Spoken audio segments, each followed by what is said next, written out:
the period of our freedom struggle can also be called truly the era of the modern Indian Renaissance, and this was a phrase that the iconic history scholar Ramesh Chandra Majumdar uses repeatedly in some of his books.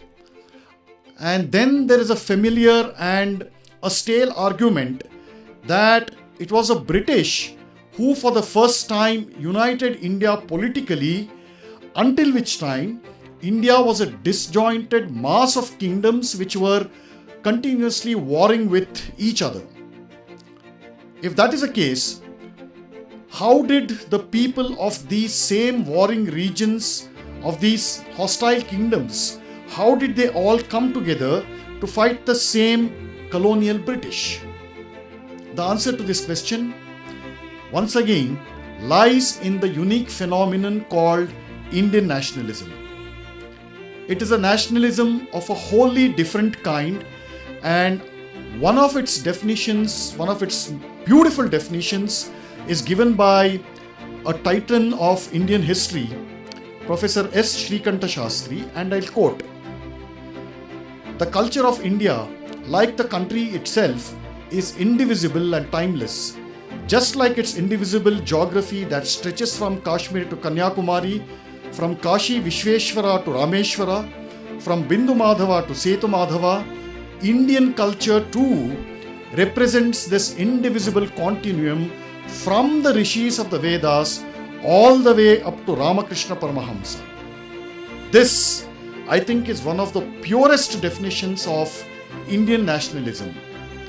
In other words, Indian nationalism is also the expression of the timeless cultural unity of Bharatavarsha, and this cultural university was recognized as the chief obstacle by the British, who introduced a soulless and deracinating education system which was precisely aimed at destroying this spiritual culture and the cultural unity of Bharatavarsha.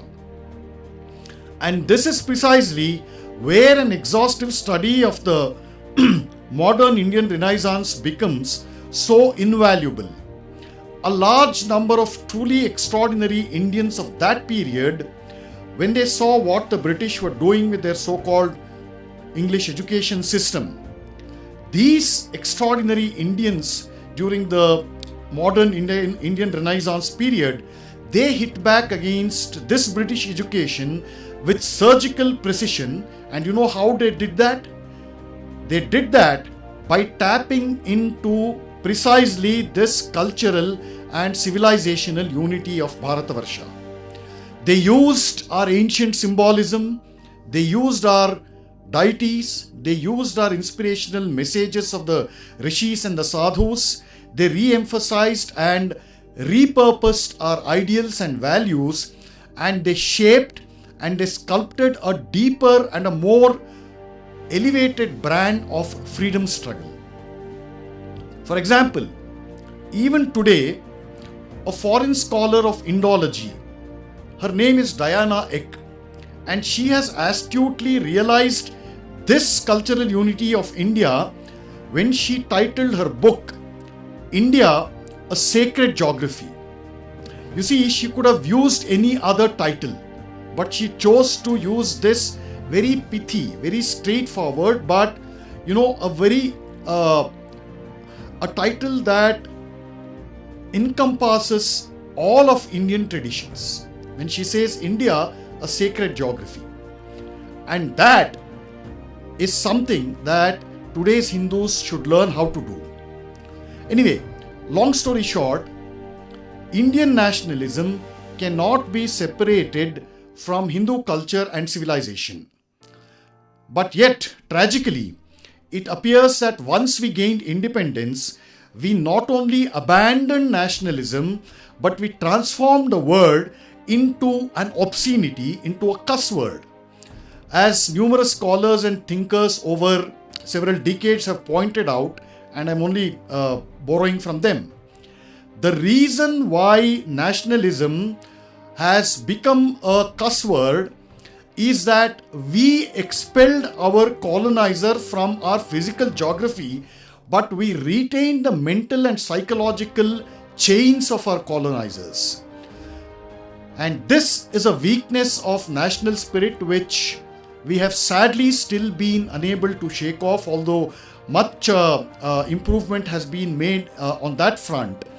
And I'll read out one quote to illustrate this mental colonization. Quote, "Honorable members, I ask you members to stand in your places to pay tribute of respect to Qaid-e-Azam Muhammad Ali Jinnah, who by his grim determination and steadfast devotion was able to carve out and found Pakistan, and whose passing away at this moment is an irreparable loss to all."